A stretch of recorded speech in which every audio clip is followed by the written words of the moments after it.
Hello and welcome back to my channel McGrad BM. My name is Bharat Bhattar and today I am here with a task that we'll be discussing here.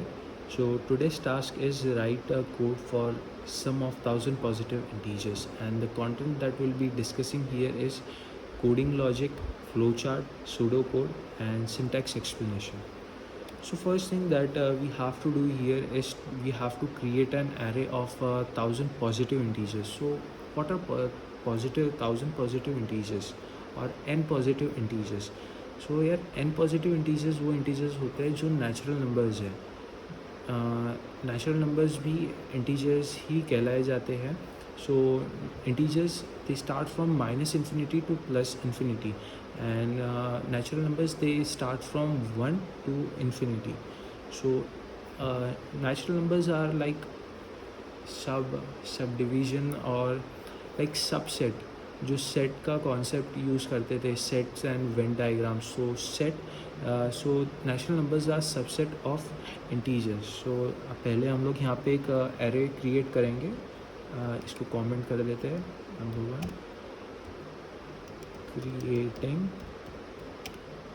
N array of 1000 positive integer.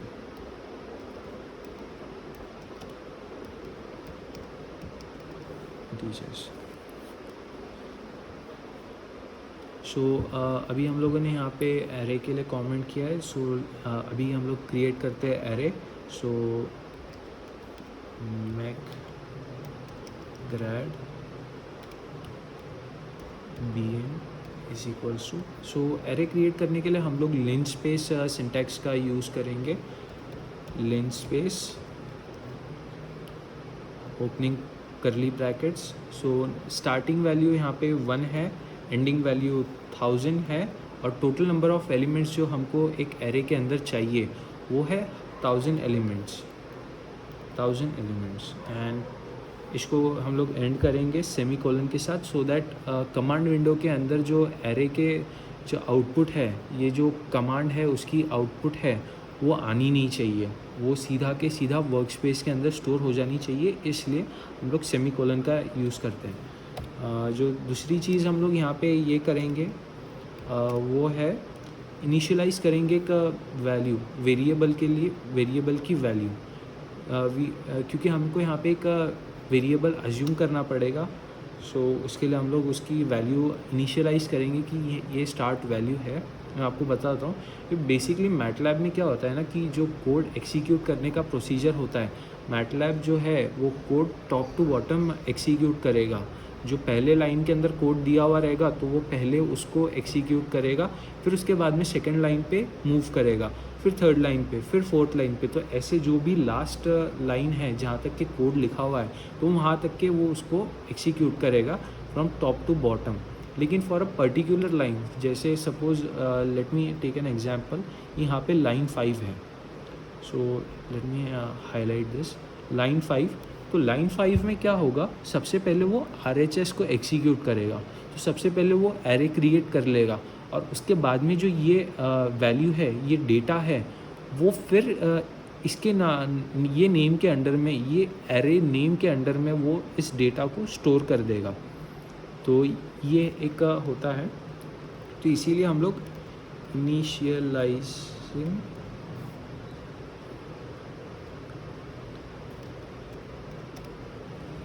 the value of a variable. So let's take a random variable. Let's suppose take an example b. B is equals to 0. The start value of b is 0, ending it with semicolon and moving on further to open a for loop. So here we are opening a for loop.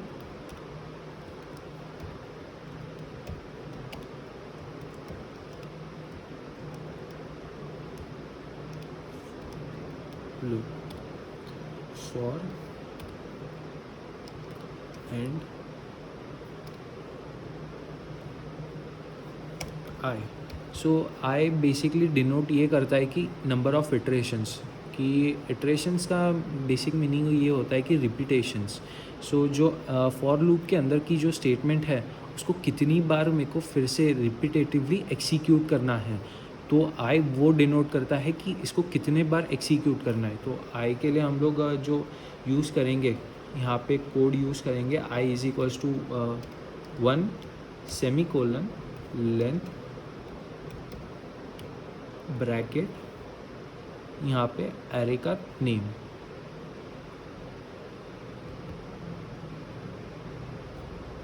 Control C control V. So यहाँ पे हम लोगों को ये define करने की ज़रूरत नहीं कि कितने नंबर ऑफ़ टाइम्स इसको मतलब एक्सिक्यूट करना है। सो जैसे 1000 टाइम्स है तो यहाँ पे I is equals to 1000, I is equals to 1000 लिख के और ये लिख के भी सेम ही होगा। तो ये अगर मैं मेंशन कर दूँ कि ये एरे में जितने एलिमेंट्स हैं जितने, तो उतने टाइम्स मुझे ये स्टेटमेंट को फिर से एक्सिक्यूट करते रहना है। तो ये फॉर लूप को बेसिक कमांड होगी और जब इतने टाइम हो जाएगा तो फॉर लूप एंड हो जाएगा। तो यहाँ फॉर लूप के अंदर स्टेटमेंट लिखते हैं बी। और जो मैंने आपको बताया था कि ये मैटलैब LHS को बाद में एग्जीक्यूट करता है और RHS को पहले एग्जीक्यूट करता है, इसका हमको कहाँ यूज़ आएगा, ये हम लोगों को कहाँ पे मतलब इसका सिग्निफिकेंस जो है कि कहाँ पे आएगा मैं आपको ये बताता हूँ। तो B is equals to B plus array का name control V bracket I suppressing using semicolon. तो आप आप लोग वंडर कर रहे होंगे कि यहाँ पे बी 2 बार आया है जबकि बी तो वेरिएबल है। सिर्फ बी के हम लोगों ने स्टार्ट वैल्यू जो है वो इनिशियलाइज की है कि आखिर ये 0 है। तो ये यहाँ पे RHS में बी लिया है वो समझ में आता है, लेकिन LHS में भी बी लिया है जबकि बी की वैल्यू तो 0 है। यहीं पे जो है कॉन्सेप्ट कि RHS को पहले एक्सिक्यूट करेगा और फिर LHS को एक्सिक्यूट करेगा। तो यहाँ पे क्या होगा कि पहले तो जो है पहले इटरेशन में क्या होगा, यहाँ पे B की वैल्यू 0 कंसिडर करेगा और फिर ये जो है ये फॉर वेरी फर्स्ट टाइम जो पहला इटरेशन होगा उसकी वैल्यू जो है उसमें B को वो 0 कंसिडर करेगा क्योंकि हम लोगों ने B को इनिशियलाइज़ किया है। इनिशियलाइज का मतलब स्टार्टिंग पोजीशन, तो यहाँ पे B को 0 दिया है और उसके साथ में एडिशनली क्या लिखा है plus mag underscore grad underscore BM bracket curly brackets में आई। तो करली ब्रैकेट्स में आई लिखने का क्या मीनिंग है, तो ये I is number of iteration. तो इटरेशन तो ये यहाँ पे आई जो फर्स्ट टाइम रहेगा, फर्स्ट टाइम जो ये स्टेटमेंट को एक्सिक्यूट करेगा तो वहाँ आई की वैल्यू क्या होगी, इस एरे में से क्या होगी आई की वैल्यू, वो इस एरे में से आई की वैल्यू होगी 1, तो यहाँ पे आएगा 1। तो फिर ये हो जाएगा 1 सेकेंड, इसको पहले कमेंट कर देता हूँ। तो ये क्या हो जाएगा फर्स्ट इटरेशन।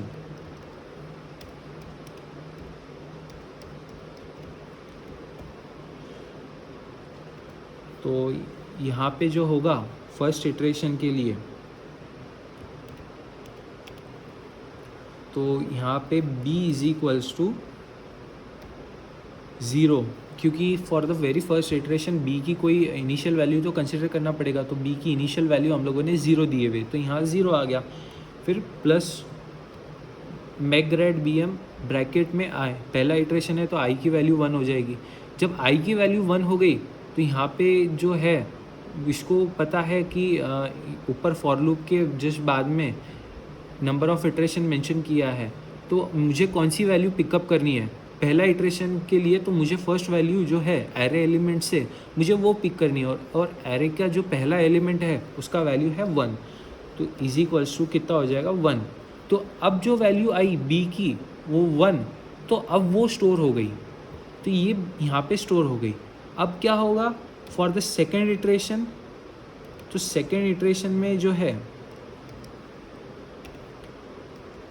Second iteration.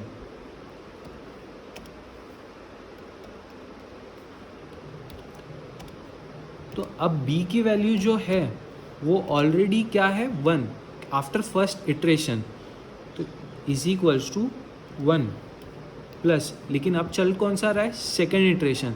तो अब फॉर लूप क्या है, एरे से कौन सी वैल्यू उठाएगा, सेकेंड एलिमेंट।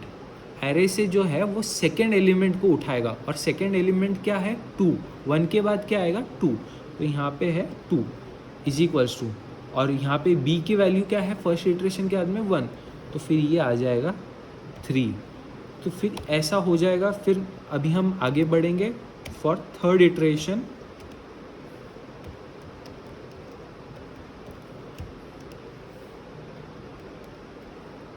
थर्ड इटरेशन, तो अब क्या है b की वैल्यू फ्रॉम सेकेंड इटरेशन 3, तो यहाँ पे b की जो वैल्यू है वो 3 कंसिडर करेगा, लेकिन अब चल रहा है कौन सा third iteration.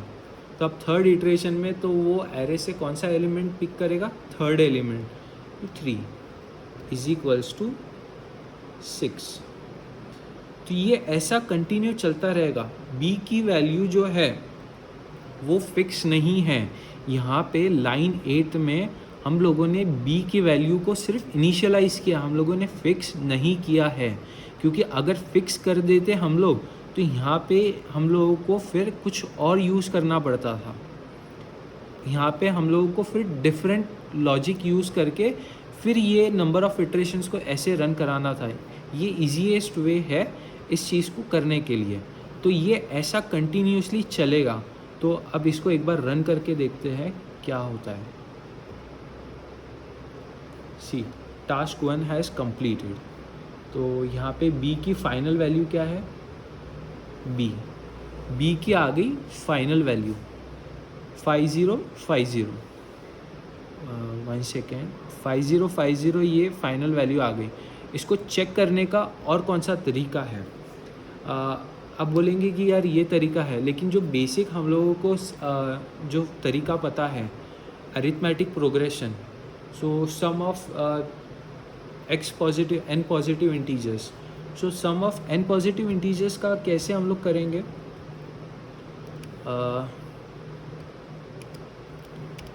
By using AP का मतलब समझ जाओ अरिथमेटिक प्रोग्रेशन, जो आप लोगों ने आपको स्कूल में पढ़ाई होगा। तो यहाँ पे क्या होगा, b is equals to n bracket, bracket से पहले आपको मल्टीप्लिकेशन का सिंबल देना पड़ेगा, that is asterisk n into n plus 1 n into n plus 1 whole divided by 2। तो अभी हम लोग इस तरीके से भी एक बार वेरीफाई करके देखते हैं कि आखिर आ रहा है या नहीं आ रहा है। तो टोटल नंबर ऑफ़ इंटीजर्स के, total number of positive numbers कितने हैं 1000। तो यहाँ पे हम n की वैल्यू जो है वो मेंशन कर सकते हैं, n इज इक्वल्स टू 1000 हो गया। और यहाँ पे हम लोग यूज़ करेंगे डिस्प्ले सिंटैक्स, ताकि हम b की वैल्यू जो है वो डिस्प्ले कर दें यहाँ पे। और ये ऊपर वाली चीज़ को जो है, ऊपर वाला फॉर लूप, उसको हम लोग कमेंट कर देते हैं। ये एक साथ कमेंट करने का जो तरीका है आप भी कर सकते हैं। जस्ट सिलेक्ट कर दीजिए आपको किसको कमेंट करना है और कंट्रोल R दबा दीजिए, तो वो ऑटोमेटिकली जो है वो कमेंट हो जाएगा। और अगर आपको अनकमेंट करना है तो उसको सिलेक्ट कीजिए कंट्रोल शिफ्ट R, तो ये अनकमेंट हो जाएगा। तो अभी हम लोग कमेंट कर देते हैं इसको। एंड यहाँ पे हाँ, एक चीज़ बताना ही भूल गया, जो स्टैंडर्ड प्रैक्टिस है, जो एक स्टैंडर्ड प्रोफेशनल मैटलैब कोडिंग वाला पर्सन जो स्टैंडर्ड प्रैक्टिस रखता है, वो है कि पहले close all, clear all and CLC, ये 3 चीज़ें जो है ये स्टार्टिंग में मेंशन करता है। क्लोज ऑल का मतलब ये है कि जो बैकग्राउंड में कोई भी ग्राफ वगैरह अगर जो भी ओपन रहेगा, मैटलैब के जो पुराना कोड अगर कोई रहेगा तो उससे ओपन है तो वो उसको क्लोज़ कर देगा, या फिर बैकग्राउंड में जो भी चल रहा है उसको क्लोज़ कर देगा। क्लियर ऑल का मतलब है कि वर्क स्पेस को जो है उसको पूरा क्लियर कर देगा। CLC का मतलब है ये कमांड विंडो पूरी क्लीन हो जाएगी, तो उसके बाद में आप इसको कोड को रन कर सकते हैं। तो एक बार यहाँ कमांड विंडो में भी CLC डाल देते हैं, तो ये देखिए कमांड विंडो क्लियर हो गया। अब यहाँ पे मैं डालता हूँ क्लियर ऑल। यहाँ पे अब क्लियर ऑल डाला है, एंटर दबाने से पहले आप देख लीजिए हाँ वर्क स्पेस में कुछ जो हमारा पुराना कोड था उसको हम लोगों ने रन किया तो उसकी वैल्यूज़ यहाँ पे स्टोर्ड हैं। तो अब हम लोग उसको वहाँ से इरेज करना चाहते हैं, तो एंटर। देखिए वर्क स्पेस हमारा क्लीन हो गया। अब लेकिन यहाँ पे मेरा जो है कमांड विंडो में क्लियर ऑल का जो है वो रह गया को सिंटैक्स, तो CLC से मेरा कमांड विंडो भी क्लीन हो गया। तो अब हम रन कर सकते हैं ये देखने के लिए कि हमारा जो आंसर था 500 जो था वो इससे आता है या नहीं आता है। तो हम लोग वेरीफाई भी कर लेंगे और एक ये अल्टरनेटिव मेथड भी हम लोगों ने ढूंढ लिया। So let's run it, task 1। Okay, अरे हाँ सॉरी, ये क्लोज ऑल का जो है ये छोटा रखना पड़ता है, क्योंकि मैटलैब जो है अच्छा मिस्टेक है ये। जो मैटलैब है वो केस सेंसिटिव है। अगर आप C छोटा नहीं लिखेंगे तो वो कोई वेरिएबल समझ लेगा उसको, क्लोज को। तो आपको यहाँ पे C छोटा रखना पड़ेगा। तो एक बार फिर से यहाँ पे रन करते इसको। C ये पूरा क्लियर हो गया। Close all as MATLAB close, ये केस सेंसिटिव है तो आपको जो आपके जो है लेटर्स उसको आप बड़ा ध्यान से चूज़ कीजिए कि आप उसको स्मॉल लेटर्स यूज़ कर रहे हैं या कैपिटल लेटर्स यूज़ कर रहे हैं। तो यहाँ पे हमारा वैल्यू आ चुका है 5050। तो ये रहा हमारा मेथड 2।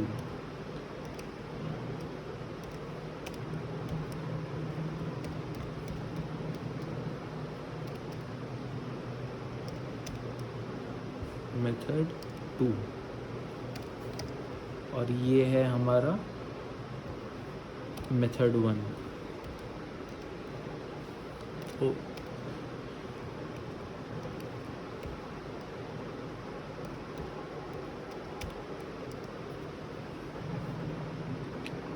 मेथड 1 by using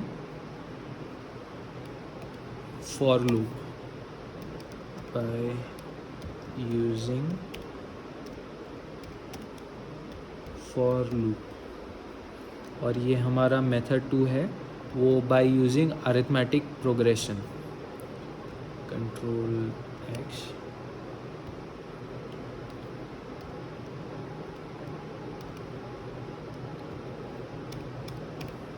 तो by using arithmetic progression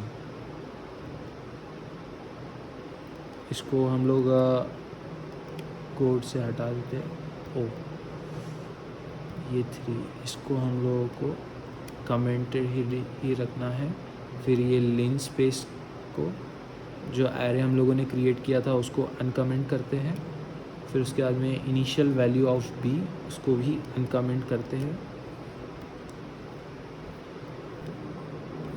So thank you so much for watching my video, and please like, share and subscribe to my channel, and I'll be bringing more tasks, and the tasks will be getting difficult day by day. And for this basic task that I wanted to mention कि हम इसमें थोड़ा क्या changes कर सकते हैं, कि जो हम यहाँ पे मतलब इस कोड के अंदर क्या थोड़ा डिफरेंट कर सकते हैं कि यहाँ पे हम लोगों को वैल्यूज़ इनिशियलाइज करने की जगह मतलब 1000 है, तो ऐसा कुछ कर सकते हैं क्या कि यहाँ पे जैसे हम लोग कोई भी XYZ रैंडम वेरिएबल डाल दे। जैसे यहाँ पे n है, यहाँ पे n का वैल्यू हम लोगों ने इनिशियलाइज़ किया 1000, लेकिन मुझे 1000 नहीं चाहिए, मुझे कुछ और वैल्यू चाहिए। तो ऐसा कुछ है क्या कि वो यूज़र से इनपुट मांगे? तो ये नेक्स्ट वीडियो में आने वाला है।